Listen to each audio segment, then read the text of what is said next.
तो आप प्रेम से बोलेंगे जय जय श्री सीताराम। देखिए मित्रों, एक कथा मैं आपको सुनाने जा रहा हूँ जो कि आपको प्राप्त होती है ये आनंद रामायण के अंतर्गत। इसमें एक प्रसंग आता है जब लव कुश जो है भगवान श्री रामचंद्र जी महाराज के दरबार में पूरी कथा सुनाते हैं श्री राम जी की। उसी प्रसंग में एक घटना घटती कि सीता जी को जब बुलाया जाता है वहाँ पे, तो सीता मैया धरती माता को प्रकट करके धरती माता की गोद में समा जाती है।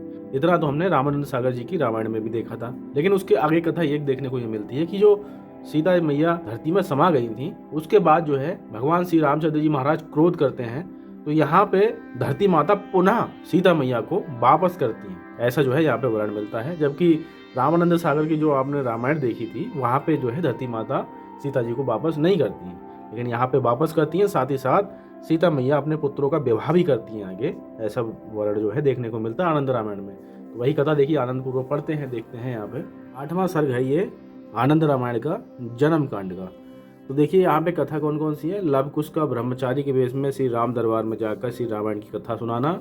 वाल्मीकि के साथ सीता का श्री राम सभा में आगमन है। सीता द्वारा अपनी पवित्रता की सौगंध ग्रहण करना। भूदेवी का एक सिंहासन के साथ प्रकट होना और सीता को अपनी गोद में लेकर श्री राम को सौंप देना। श्री राम द्वारा यज्ञांत स्नान संपन्न करके वापस अयोध्यापुरी में आना। तो यहाँ पे देखिए आप स्वयं देख पा रहे होंगे, सीता जी को अपनी गोद में लेकर श्री राम जी को सौंप देना। कथा पढ़ते हैं पूरी। देखिए श्री रामदास जी बोले अपने शिष्य से कि प्रातःकाल की बात है, श्री राम जी ने दोनों बालकों कुश और लव को अपने यहाँ बुलवाया। कुश और लव दोनों भाई मुनि वाल्मीकि जी को तथा माता सीता जी को प्रणाम करके प्रसन्नता पूर्वक श्री राम जी की सभा में गए। वे दोनों भाई जटा धारण किए हुए थे और कृष्ण मृग चर्म यानी जो मृग का चर्म होता है उनके वस्त्र के रूप में धारण किए हुए थे। मुनि वाल्मीकि जी की आज्ञा से उन्होंने उस दिन सभा में केवल जन्म कांड की कथा सुनाई। उन बालकों के द्वारा उन्हीं के जन्म की कथा सुनकर श्री राम जी अत्यंत आश्चर्य में पड़ गए। उस कथा को सुनकर सभा में उपस्थित सभी लोगों को महान आश्चर्य हुआ। उन दोनों लवकुश को सीता जी का बालक जानकर उन्हें बड़ा संतोष हुआ। उसी समय लव जी के द्वारा वायव्यास्त्र यानी वायु का अस्त्र से पीड़ित शत्रुधन आदि तथा यान में होने के कारण अस्त्र के घात से बचे हुए सैनिक वहां आ पहुंचते हैं। साथ ही अंगद, हनुमान जी तथा अन्य राजा जो लव के मोहनास्त्र से मूर्छित हो गए थे, वे भी चैतन्य प्राप्त होकर वापस आ गए। लक्ष्मण जी स्वस्थ होकर आ गए। सभी ने श्री राम जी को प्रणाम किया और प्रसन्नता पूर्वक उनके समीप बैठ गए। तदनंतर श्री रामचंद्र जी महाराज ने अपने मंत्रियों से परामर्श किया और उन दोनों को आदरपूर्वक विदा कर दिया। इसके पश्चात राक्षेंद्र यानी कि राक्षस राज विभीषण, लक्ष्मण जी, शत्रुघ्न जी, मकरध्वज, खरराज, सुषेण तथा जामवंत आदि को संबोधित कर श्री राम जी ने कहा, आप सब लोग जाकर देवताओं द्वारा सम्मानित मुनिवर वाल्मीकि जी को सीता जी के साथ यहाँ ले आवें। आज इस सभा मंडप में सभासदों के सामने सीता जी शपथ ग्रहण करेंगी। गंगा जी के तट पर एक अत्यंत विशाल सभा आयोजित की जानी चाहिए। उन्हीं गंगा जी के तट पर सीता जी मेरे समक्ष अपनी पवित्रता की शपथ ग्रहण करेंगी। आज सभी मुनीश्वर तथा प्रजाजन जान लें कि वे सीता सर्वदा निष्पाप तथा सभी प्रकार के कलंकों से रहित हैं। श्री राम जी के वचनों को सुनकर लक्ष्मण जी आदि महर्षि वाल्मीकि जी के पास गए और राम जी ने जो कुछ कहा था वह उन्हें सुना दिया। श्री राम जी के मन की बात को समझकर वाल्मीकि जी ने सुमंत आदि वीरों को, जिन्हें लव ने बंदी बना रखा था, आदर पूर्वक लक्ष्मण जी को सौंप दिया और बोले, आप लोग जाकर श्री राघव से ये संदेश कह देना कि कल सीता जी सभी लोगों के समक्ष शपथ ग्रहण करेंगी। तदनंतर लक्ष्मण जी आदि सभी श्री राम जी के पास लौट आए और उन्होंने सुमंत आदि चारों वीरों को श्री राम जी को सौंप दिया। तदनंतर उन्होंने महर्षि वाल्मीकि जी के संदेश को प्रसन्नता पूर्वक रघुनायक श्री राम जी को सुना दिया। वाल्मीकि जी के वचनों को सुनकर श्री राम जी को अत्यंत संतोष हुआ। सुमंत, भरत जी, वायुपुत्र हनुमान जी तथा सेना नायक सुग्रीव, इन चारों को श्री राम जी ने अपने गले से लगाया और माना कि इनका पुनर्जन्म हुआ है। सुमंत आदि ने श्री राम जी को विस्तार पूर्वक बतलाया कि यद्यपि लव ने जीतकर हमें बंदी बना रखा था, किंतु सीता जी ने भली भांति हमारी सुरक्षा की। इसके दूसरे दिन श्री राम जी ने एक अत्यंत मनोरम तथा श्रेष्ठ सभा आयोजित की और उस सभा में उन्होंने सभी को बुलाया। तदनंतर श्री राम जी ने कहा, आप सभी मुनिजन तथा राजा लोग स्वस्थ चित्त होकर मेरी बात को सुने। हे श्रेष्ठ जनों, आज सीता सभा में शपथ ग्रहण करेंगी। इससे सत्य असत्य को आप लोग जान लें। श्री राम जी के द्वारा इस प्रकार कहे जाने पर सभी वर्णों के लोग, सभी वानर तथा हजारों की संख्या में अन्य लोग भी तो सीता जी को देखने की अभिलाषा रखते थे, वे सभी उस दिव्य शपथ को देखने वहां चले आए। उसी समय मुनिवर वाल्मीकि जी मैया सीता को लेकर उस सभा में उपस्थित हुए। आगे आगे मुनिवर वाल्मीकि जी चल रहे थे, उनके पीछे पीछे सिर को कुछ झुकाए हुए तथा हाथ जोड़े सीता जी ने प्रसन्नता पूर्वक धीरे धीरे उस यज्ञ मंडप में प्रवेश किया। लोगों ने उस समय जय घोष किया। तदनंतर जन समुदाय के मध्य सीता सहित पहुंचकर मुनिश्रेष्ठ वाल्मीकि जी ने श्री राम जी से कहा कि हे दशरथ पुत्र श्री राम जी, ये सीता जी सदाचार संपन्न और धर्म का पालन करने वाली हैं। पूर्व समय में आपने लोक अपवाद के भय से इन्हें यमुना जी के दक्षिणी तट पर स्थित मेरे आश्रम के समीप छोड़ दिया था। आज ये सीता जी अपनी पवित्रता की सौगंध खाएंगी, अतः आप आज्ञा प्रदान करें। ये दोनों कुश और लब नाम वाले बालक सीता जी के पुत्र हैं। इनमें कुश आपका पुत्र है और लब को मैंने सीता जी के भय से लबों द्वारा बनाया है। ये दोनों आपके पुत्र हैं और किसी प्रकार से जीते जाने योग्य नहीं है। ये सत्य बात आपसे कह रहा हूँ। हे रघुकुल उद्भव श्री राम जी, मैं प्रचेता का 10वां पुत्र हूँ। मुझे स्मरण नहीं है कि मैंने कभी असत्य वचन बोला है। ये दोनों आप ही के पुत्र हैं। मैंने बहुत वर्षों तक भली भांति तपस्या की है। यदि ये सीता जी किसी रूप में भी दुष्ट आचरण करने वाली होती तो मैं इनके हाथ का जल तक नहीं ग्रहण करता। ऐसा कहकर श्री वाल्मीकि जी ने श्री राम जी के दाहिने बगल में कुश को बैठाया और बाईं बगल में लब को बिठा दिया और स्वयं भी श्री राम जी के समक्ष एक आसन पर बैठ गए। श्री राम जी ने दोनों पुत्रों कुश एवं लब का बड़े स्नेह से मस्तक छुआ। तदनंतर श्री राम जी ने वाल्मीकि जी को प्रणाम करते हुए कहा कि हे महाप्राज्ञ, मुझे तो आपके अकल्पवश वचनों से ही विश्वास हो गया कि सीता परम पवित्र हैं। लंका में भी विधेय तनया सीता जी की सौगंध मैंने देखी है। उस समय देवताओं के समक्ष इन्होंने शपथ की थी कि हे ब्राह्मण, सर्वथा निष्पाप होने पर भी पतिव्रता सीता का मैंने लोकावाद की भय से पूर्व में त्याग किया था। इसके लिए हे प्रभु, आप मुझे क्षमा करें। मैं ये भी जानता हूँ कि कुश मेरा पुत्र है और हे मुने, लब को आपने सीता के श्राप से भय से बनाया है। आप ही सभी लोगों को विश्वास दिलाने के लिए सीता आज यहाँ इस सभा में आपके समक्ष शपथ ग्रहण करें। उस समय वहां भरी सभा में सभी लोग सीता जी की सौगंध को सुनने के लिए बड़े ही उत्सुक हो रहे थे। उस समय रेशमी वस्त्र धारण की हुई जानकी जी सीता जी कुछ भयभीत सी थी। वे मुख ऊपर किए हुए थी, किंतु उनकी दृष्टि नीचे की ओर थी। वे हाथ जोड़े हुए धरणी देवी से इस प्रकार कहने लगी कि हे देवी, आप सबको धारण करने वाली हैं, सबकी माता हैं। यदि श्री राम के अतिरिक्त मैं किसी अन्य का भी मन से भी चिंतन ना करती हूँ तो आप मुझे अपने अंदर स्थान प्रदान करें। सीता इस प्रकार की सौगंध ले ही रही थी कि उस समय भूतल से एक अत्यंत अद्भुत एवं दिव्य सिंहासन प्रकट हुआ। उस सिंहासन को दिव्य नागों ने धारण कर रखा था और वह सूर्य के दिव्य कांति से संपन्न एवं अत्यंत ही मनोहर था। उस समय साक्षात पृथ्वी देवी ने अपनी पुत्री सीता को दोनों हाथों से पकड़ा और हे पुत्री, तुम्हारा स्वागत है, ऐसा करके उन्हें आसन पर बैठाया है। तदनंतर पृथ्वी देवी ने वस्त्रों, अलंकारों, मालाओं तथा दिव्य सुगंधित द्रव्यों से उनका पूजन किया। तदनंतर भूदेवी ने उनका आलिंगन किया और फिर वे बड़े स्नेह से उन्हें पंखा झलने लगी।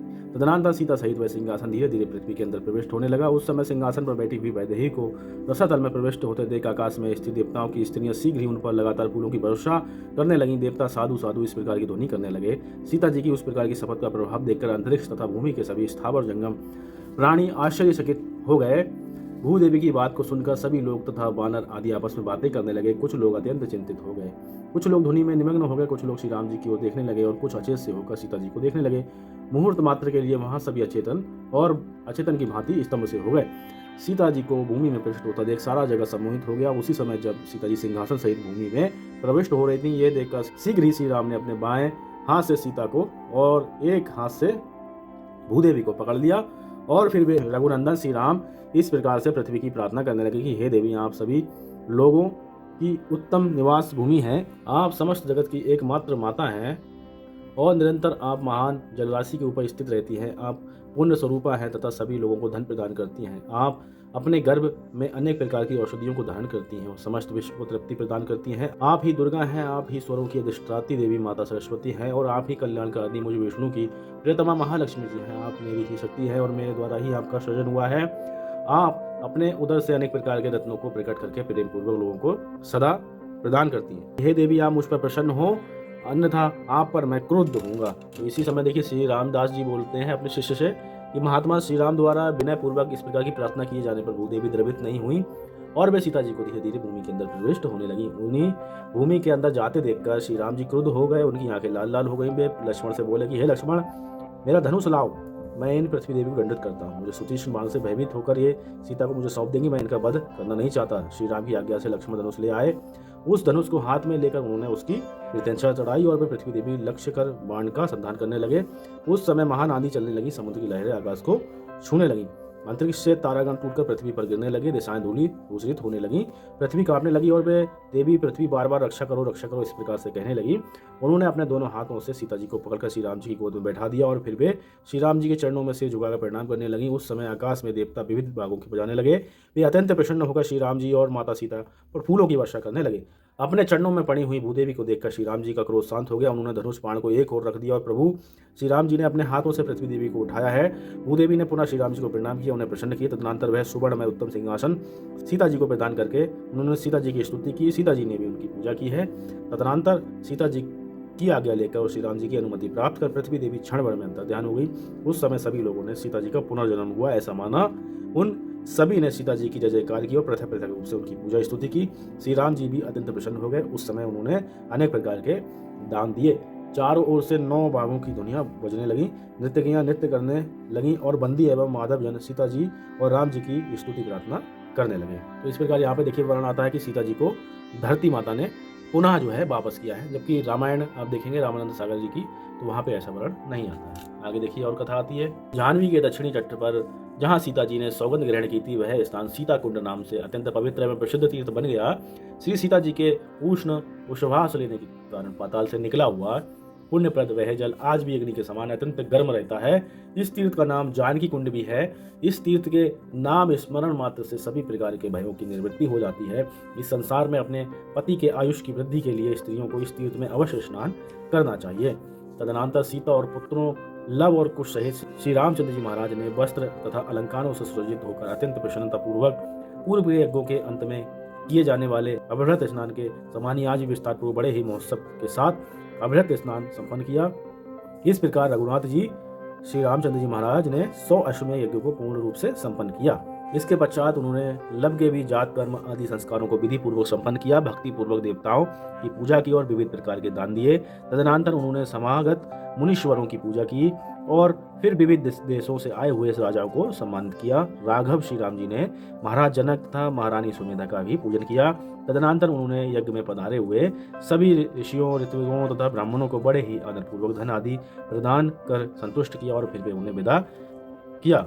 इसके पश्चात उन्होंने सभी राजाओं तथा ब्राह्मणों को विदा किया। फिर वे अपने दोनों कुमारों कुश तथा लब तथा सीता जी को साथ लेकर बंधु बांधवों के साथ अपनी नगरी अयोध्या में आए। श्री राम जी हाथी पर विराजमान थे। ज्यों ही वे नगर में पहुंचे, नगरवासी स्त्रियों ने उनकी आरती उतारी। तदनंतर वे सीता जी और पुत्रों के साथ अपने भवन में गए। उस समय अयोध्या में चारों ओर महान उत्सव हो रहा था। आज लोगों ने चिरकाल के पश्चात सीता जी का दर्शन किया था। तदनंतर श्री राम जी ने राजाओं आदि को सम्मानित कर उन्हें विदा किया और महाराज जनक तथा महारानी सुमेधा को जनकपुरी जाने की अनुमति प्रदान की। तदनंतर रघुवीर श्री राम सीता जी पुत्रों तथा बंधु बांधवों सहित बहुत समय तक पूर्व की भांति अयोध्या में आनंदमय लीला करते रहे। फिर आगे श्री रामदास जी अपने शिष्य विष्णुदास जी से कहते हैं कि हे द्विजतम विष्णुदास, किसी कल्प में श्री राम जी ने सीता जी के साथ 13,000 वर्ष तक राज्य किया, किसी दूसरे कल्प में 11,000 वर्ष 11 मास तथा 11 दिन तक सीता जी के साथ धर्मपूर्वक राज्य किया और किसी अन्य कल्प में 11,000 वर्ष और 11 दिन श्री राम सप्तद्वीपवती पृथ्वी पर एक छत्र राजा हुए। और वे हे द्विज, कल्प भेद से किसी कल्प में उन्होंने 10,000 वर्ष और 10,100 वर्ष अर्थात 11,000 वर्षों तक पृथ्वी पर राज किया। तो इस प्रकार हमने यहाँ पे कथा में बहुत ही सुंदर वर्णन सुना। कुछ अयोध्या में दुष्ट बुद्धि थे, उन्हीं के कुतर्कों के कारण ही मैया को इतने कष्ट जो है भोगने पड़े। लेकिन हमें ये भी याद रखना चाहिए, जहाँ दुष्ट होते हैं वहाँ हमारे ऋषि मुनि और साधु भी हैं। हमारे देखिए मुनिवर वाल्मीकि जी ने एक पिता की भांति जो है सभी दायित्वों का निर्वाह किया। और कथा में हमें ये भी जानने को मिला कि धरती माता ने जो है सीता जी को पुनः जो है वापस किया है।